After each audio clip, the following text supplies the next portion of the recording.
it benefits everyone to watch a voice lesson because, you know, you can learn things about your own self. And so many people are interested in learning about their own techniques. So anyway, I just realized there's a hunger for this. And so I wanted to figure out a way to do it more often. So I started a school, Real Life Opera School, and we just closed admission for the month of June yesterday. But if anyone's interested, you can always join for July. We wanted to have a limited number of spots so that everyone's questions, I'll be available to answer everyone's questions. So that's going to be like a private Facebook group, and you can email realoperalifeschool@gmail.com if you have more questions about that. But it's going to be a once weekly masterclass where someone will be selected to sing, and then we will do a question and answer session, and I will try to give people. It's funny because honestly, I wouldn't be able to do that. I don't think I would be as courageous without my press agent who suggested it in the first place. She's also suggested that I teach lessons live. I was like, ugh, what are other people going to say? Because you know how the internet is. There are so many ruthless people. I thought, oh, surely we'll make people angry and they'll say cruel things, but it doesn't matter. And actually, for the first time, I was in the last lesson, something like was it the fourth lesson that I did live? I don't know. But that was the first time we had some like sort of snarky comments from random viewers, and they were all in Norwegian. But don't worry. I was like, oh, this doesn't even affect the singer because she doesn't probably speak Norwegian. Less likely. I speak Danish, so I could understand what they were saying. But anyway. Yeah. Anyway, it's so positive. One of my teachers, Ayşe Sezerman from the conservatory here in Turkey, said that, can we watch you doing lessons during this academy thing of yours? Yeah, you can join. You want to join the Real Opera Life School? Just email realoperalife@gmail.com, and yes, and you can join. Cool. That's the way to do it. But also, I think we're going to continue to do one free lesson a month on Instagram, just because I think, you know, it's goodwill. I feel there are so many people who contributed to my success, and I really want to give back. I think it's important to try to pass along. Also, they're just these things that I figured out that nobody was saying. That's my problem. I look at it and I think so much of this, and maybe it's true for anyone, so much of this crazy job I had to just figure out on my own. And if somebody had been there to say, like, no, do it this way, or don't worry so much about that, this is more important. You know, I remember talking a lot about what to wear in auditions, and like, that's sort of important, it's true, but really what's important is how you sing and how you comport yourself. And if you're comporting yourself in a way that is apologetic and desperate, then you're not going to be received the way that you want. So there's so much about the psychology of this game that isn't being discussed, in my experience, with young artists, or it certainly wasn't when I was a young artist. So I'm endeavoring to share what I have learned with people so that they don't have to struggle to learn it themselves. So it's 360 degrees, not only voice, but a lot of advices and a lot of things. Yes, a lot of it. I mean, it's like my personal mission to help people about, like, how do I say this? To help people love themselves. I think loving yourself, in loving your singing, like allowing your singing to be what it is instead of berating yourself. And I went through this long process of thinking, oh, I have this unruly, difficult instrument. People aren't going to like it. People aren't going to respond favorably. I really perceived myself in this way. And guess what? With that attitude, I did not sing my best. Shocking. So I had to cultivate a different attitude where I was saying, actually, the way people, okay, so to me, it was a huge turning point when I realized the way people receive you is less important than the experience that you had expressing yourself.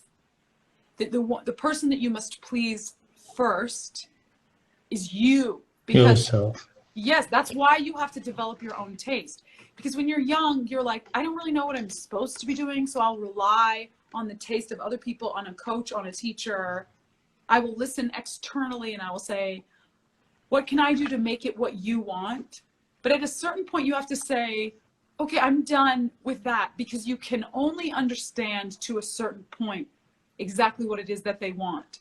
If they're able to express themselves very clearly, sometimes you can have a good idea of what they want. Often, usually, They aren't able to express themselves clearly. So you get a vague idea that you are bad and they want you to do it differently. And you think, okay, I'll do whatever you say, whatever you like.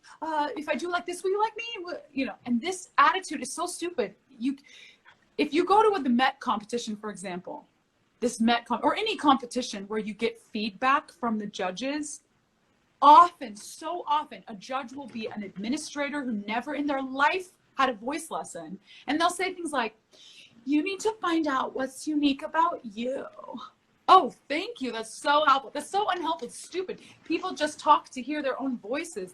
So when you're a young singer and you're a sponge and you're taking on board everything you're hearing, you have to get to a point where you say, okay, that's enough though. Thanks. Okay, thanks. Like I'm saturated now with other people's ideas. You need to start looking at them and saying, actually, what do I want to do with the singing? What is it that I want to say?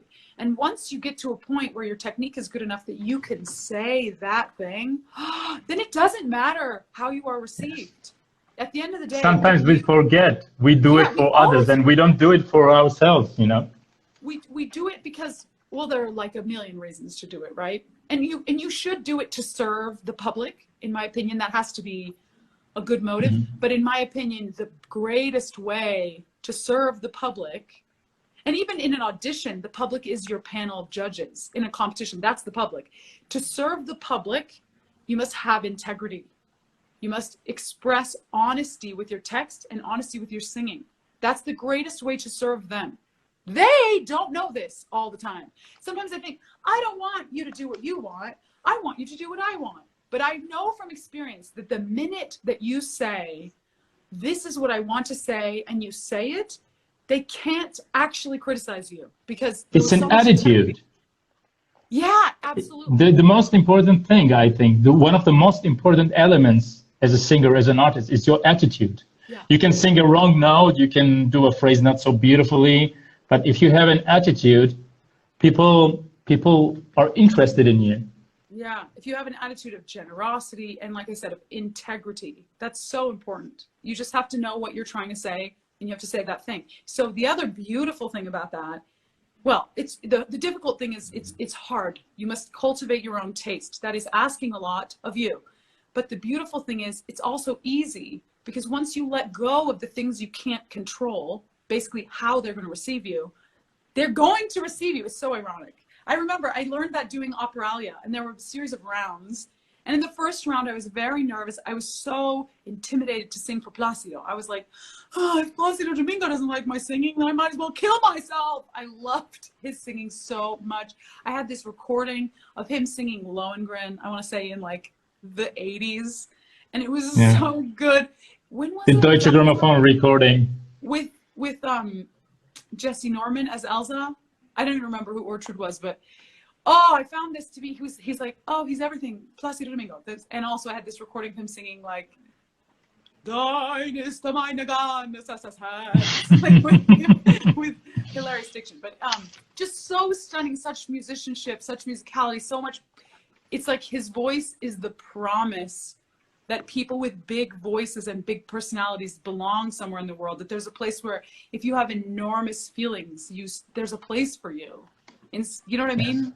So to me, as a person that's larger than life, I was like, Placido is the promise that somewhere in this world I belong, you know, his voice. So to sing for him was like, I put a lot of pressure on it. And so my initial round for Operalia, I went out there. He announced me as Miss Swenson. He didn't even say my name correctly. Swenson. Ruth and Swenson. Miss Swenson. And I came out and I was like, oh, I'm so nervous. I was this weird version of myself, very nervous. But then as it progressed, I realized I gotta let go of this. I can't please these people. I can't. I don't know what they want. They don't even know what they want. I'm listening to everyone and they're going, well, the high note should be a little quieter. And I don't know, like maybe I don't like this ornament. There's so much talking. It's ridiculous. They don't even know what they want. So you have to know what you want. And then you have to do that thing. So I sang the Chardash in the next round. And I was like, you know what? This crap is so hard. I'm just going to have fun. I'm going to have so much fun. And so I was like, you know, I had so much fun. And then they liked it. They actually liked it. They stopped criticizing me. somebody had said about me, this is an awesome story. I won't say any names, but I had auditioned as a young artist for a certain casting director. And he had said that I was too fat to work in Europe. That was his only feedback, too fat to work in Europe. And I remember thinking, I was so devastated by this comment because I took it really on board. And what it meant to me was, her appearance isn't good enough to compensate for her, or excuse me, her voice isn't good enough to compensate for her appearance. What? My if you're God, too come fat on. to work somewhere, isn't that what that means? Like, so I thought, okay, you might not like the way that I look. I was more overweight then than I am now, but whatever.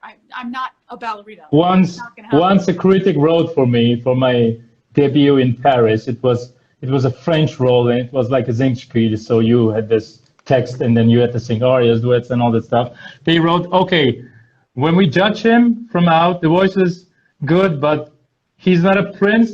He's so dark. Why he's not? Full-on racist? I don't know. We laughed with our artistic director about it, really. The day after the premiere, we were eating, and it's like, did you read this? So, my God, whatever.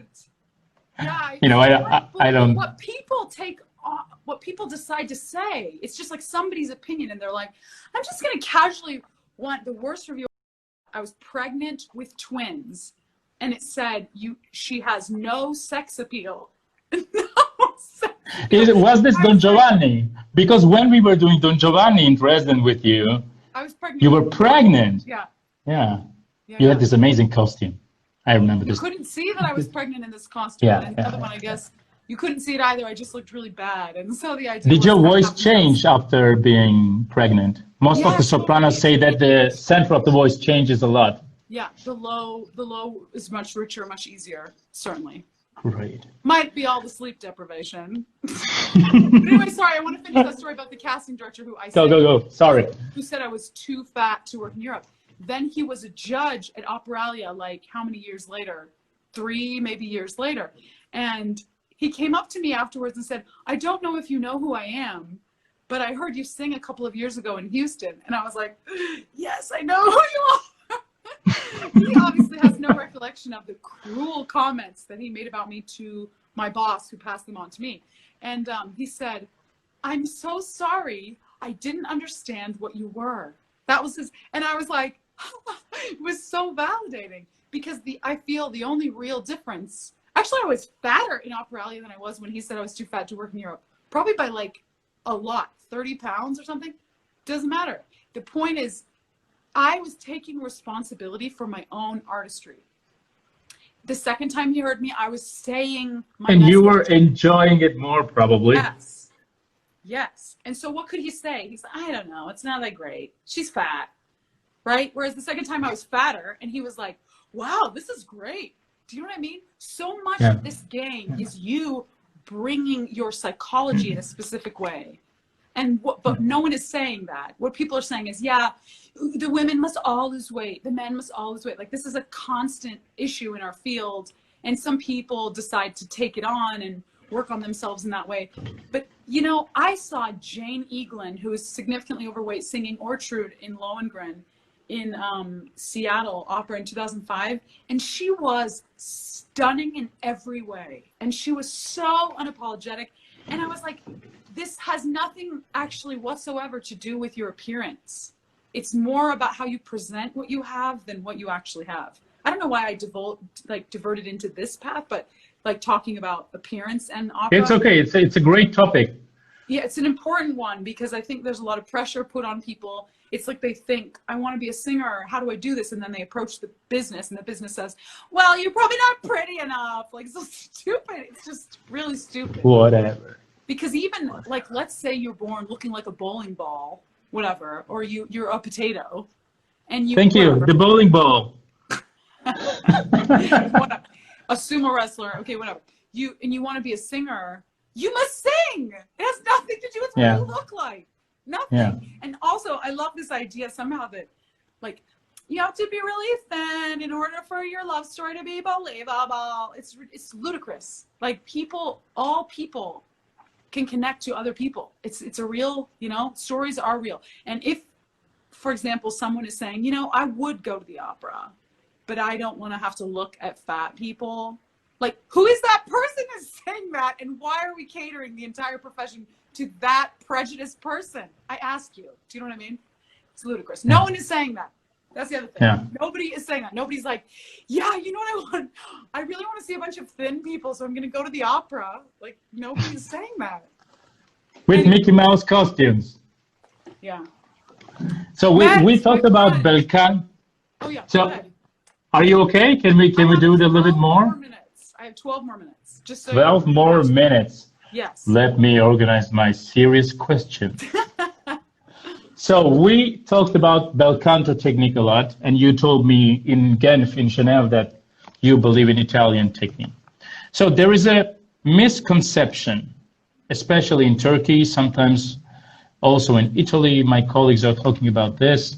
They say, they think that big-voiced singers should sing only Verismo, Verdi, Wagner, Strauss, all these things, and they shouldn't be singing Mozart and Handel, and it's not good for the voice. Me, seeing you, seeing other wonderful singers who can sing florid music, Baroque music and Mozart, I want to ask you, what's your opinion about this? I can tell your opinion, but I want to hear it from you, for the public. Okay. Okay, I'm sorry, it depends on the person, really. If you can do it, it's sort of like what I was saying before, voice size is irrelevant, you must use your whole instrument. And I think within any composer, you can find rep that will suit you. And it's good for voices to diversify their repertoire. It increases vocal longevity. If you're only singing one thing, you might like somehow injure yourself. Like, I think it's helpful, actually. If you look at the career of someone like Renee Fleming or Jonas Kaufmann, they sang such a variety of repertoire, and I think this encouraged the voice to stay flexible. It encouraged a longevity that they achieved, obviously. So I think there is really something to be said for singing a vast array of repertoire. The problem maybe is that you're not going to be able to stop certain people from expecting a certain vocal color in certain repertoire. So in my experience, initially, people said the voice is too big for Mozart, but I kept getting cast to sing Mozart, a few times people have said to me, the voice is too big for Mozart. But I'm going, okay, what's the complaint actually? Like, you can hear it? You'd rather not be able to hear it? Like, oh, you know, it's just a little too big. It's just such a stupid adjective to describe singing anyway, big versus small. And I think if a big voice has good technique, you can sing anything. If a little voice has good technique, you can sing up a couple fachs from what is your native state. Someone like Patricia Racette, like that instrument wasn't enormous, you know, she's still singing. It's not like the biggest voice in the world. She sang Tosca beautifully because she had such good technique. She was so resonant. Intelligent people, really intelligent people. So maybe also she was like the biggest voice in history. And they have long careers, this kind of people, usually. Yeah. So I think it's important for every voice to try on Mozart and Handel. Try them on. And you know what? If it's poisonous in your throat, skip it. It's not the end of the world. Of course. But if maybe it's great. And maybe you can find a role within Mozart that suits you, because that's the other thing. Saying early music was only for light voices is funny, because what about big voices that lived then? You know, were they just not singing? But, they were like, what were they doing instead? I wonder. Even Monteverdi, like I have 2 recordings of Nikolai Georov and Boris Christoph, the huge voice, like Russian, Bulgarian singers, like really slaying Monteverdi, Seneca, and it has huge low notes, like more than Sparafocile and all that stuff. Well, and they were big voices, and they sang fully. Yeah, I think it's a bit of a cop-out to say, I'm only going to do this one kind of repertoire. I mean, some people do that to great effect. It's very easy for a casting director to look at someone who only sings one thing and cast them in that thing. Oh, look, you are the X for the whole world. Cool, you can sing that here. They don't have to get creative. But if you're singing one thing and you want to sing something different, that's harder for them because they're like, is this a risk? Are you going to fail? Is it good? Am I going to look bad? Is it good for health? What do you think? Is it good for your health? If you sing a Wagner role, then you go into Mozart a bit just to, you know. Okay, so I'm about to do this like for the first time. I mean, I like to diversify, but I've never done things so back to back as I'm doing them now. Like this last couple of seasons has been really intense, like back to back things. And I'm introducing a lot more Verdi into my repertoire. Thank heavens, because I love it so much. It just resonates within my soul. But yeah, cool. I will let you know. Like, I'm honestly, I'm a little bit concerned about going from Violetta to Elisabeth Tannhäuser. I think this is going to be a weird transition, and I'm not sure. But on the other hand, I believe in singing Germanic music Italianately, and I believe in singing Italian music with my full body. So, like, what's the difference, really? You have one. Like Wagner told, you know, he loved Italian singers. Yeah. He went to Rome, then he was there in Palermo, and his tomb is in Venice.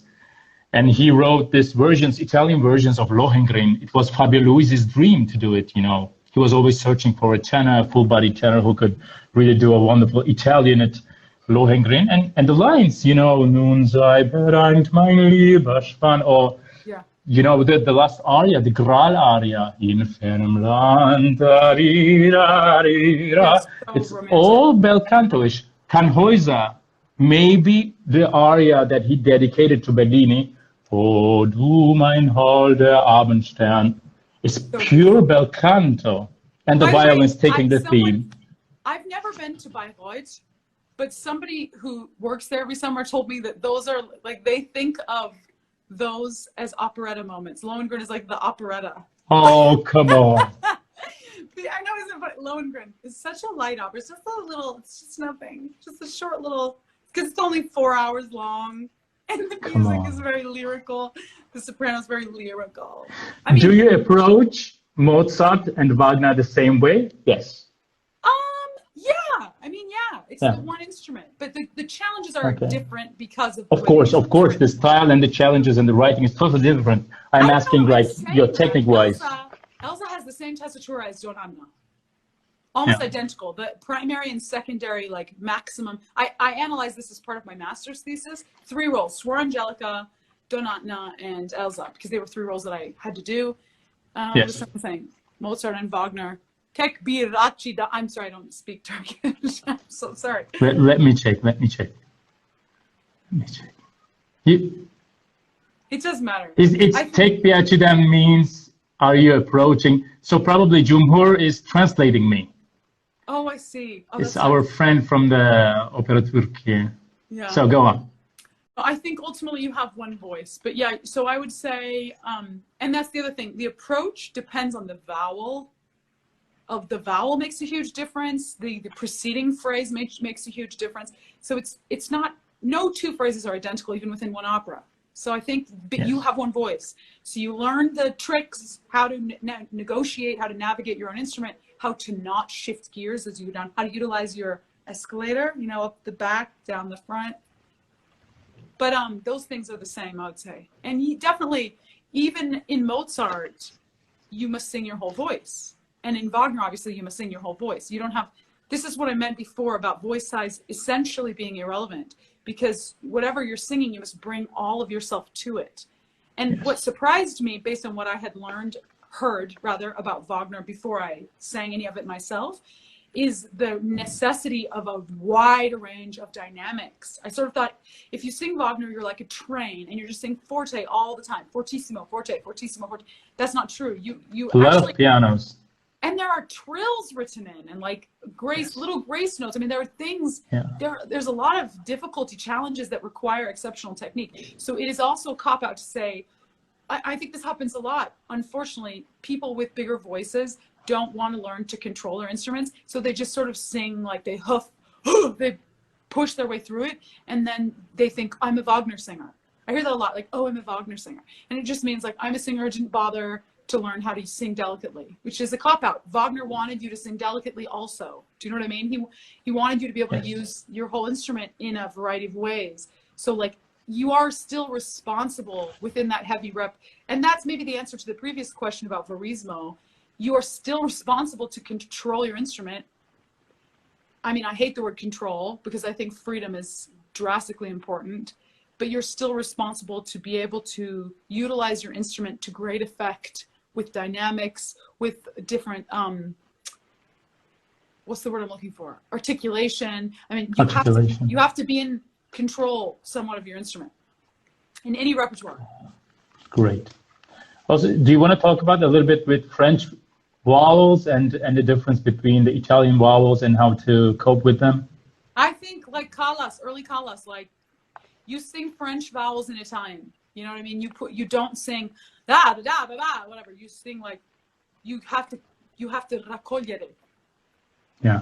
So there you sing toward the more resonant version of any vowel. When I sing E, I never sing E. I sing E. It has U in it. I put U in almost every vowel. I put O, E. I put a in E. I'm sorry. That's my belief. Some people are like, oh, it's just too dark. But I'm like, you say that, but in the room, it's beautiful. And honestly, you can hear the right vowel in it. But what you need is closure. Even in Rossini times, you know, even before the, let's say, the big music, grand opera and all that stuff, Manuel Garcia, who was the first Conte d'Almaviva in Barbieri di Siviglia, he would say, you would go for you would put the street inside the voice. Even at the times when the orchestration was not big, they were expressive in the full track of the voice all the time. Yeah. It was never but it was like full all the time. Yeah. I love it. Ah has O in it, and has O in it, for sure. Yeah. You just, also, sometimes I do this exercise. I'm so sorry, I have to go, but I do an exercise of vowel equalization. So I perceive that it's like oo, e, okay, o, e, and ah, right? So e, ah, o, oo. But so these two are the same, and these two are the same. So, and then, so you go like, let's say,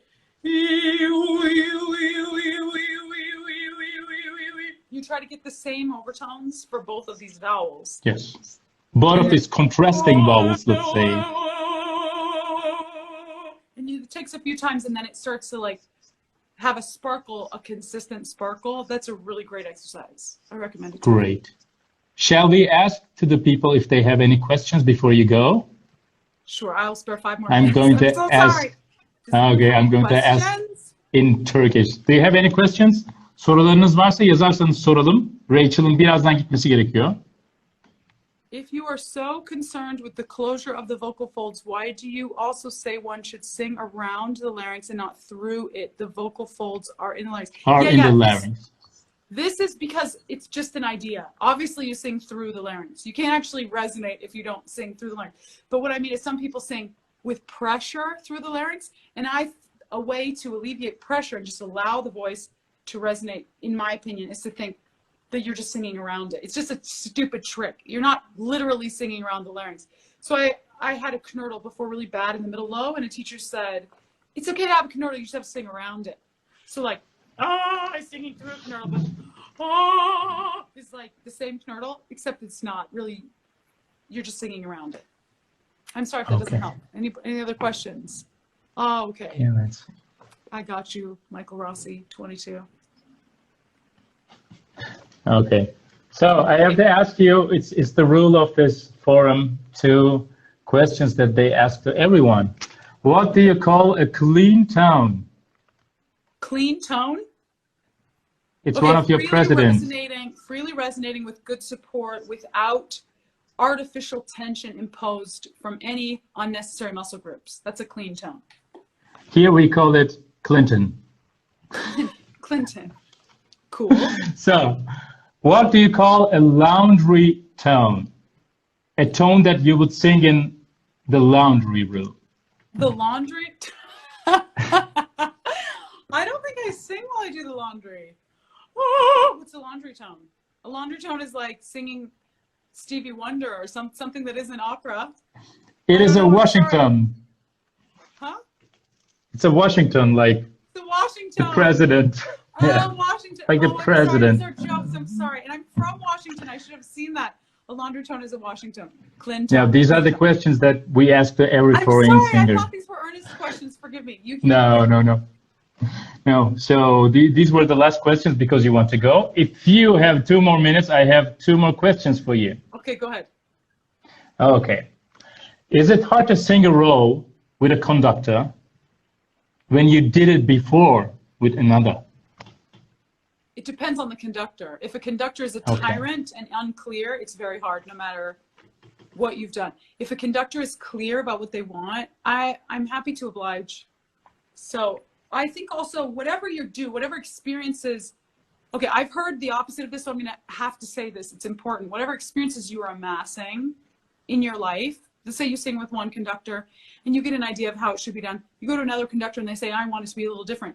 What you learn from the first, even if you don't do it again, is affecting your artistry in a positive way. So you're able to offer something. Even if you change it, let's say you go a different direction, it is very good that you had the first experience. Even working with a bad conductor who doesn't help you can teach you a lot of things about your own musicianship. Every experience that you have is worthwhile, is what I'm saying. And that's another way of saying you must bring all of yourself to every new experience. So you're collecting, raccogliere. You're collecting your experience, you're collecting your resonance down the front of your face, you're collecting your support, you're collecting all of you, and you're sharing it with us for the benefit of all. Yeah. And thank you for sharing with us all your wisdom and knowledge. It is my pleasure. You were amazing. You're a great friend, amazing colleague, and wonderful teacher. I saw the lesson. We always talk about technique because we are technique geeks, apparently. And last question, if you have time, the last one. Sure. How do you, or what advice would you give to the young people in order to be more musical and to understand the phrasing and to take it to another level?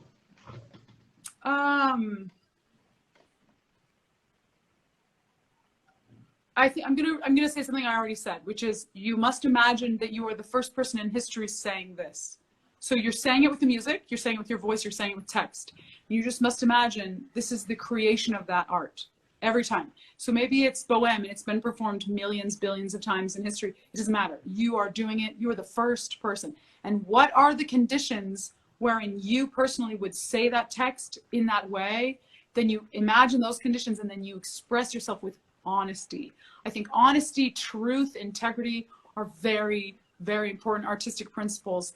And that's how you reach an audience. You reach them by being genuine, by being authentic, rather than presentational, like phony. These things do not resonate with an audience. They don't make a difference. They might be like mildly amusing. Sometimes things are amusing. And ultimately, look, there's a place for everything. But what we want is to get to the heart of people. And I think you do that with honesty. That's my opinion. Yeah, great. Thank you very much. And hopefully I'm going to see you after summer, maybe in Berlin. And hopefully we're going to sing again together. Maybe the world will go back to normal. That would be marvelous. Hopefully. Okay. It's really sad, the situation now. And maybe we will have you another time. I'm sure that people will write me after this, because they love you. I already got some questions when they posted our poster, They knew that Rachel Willis-Sørensen was coming, so they said, can you please ask this? So some of the questions were, 2 or 3 of them are from the students. Thank you very much. Thank you.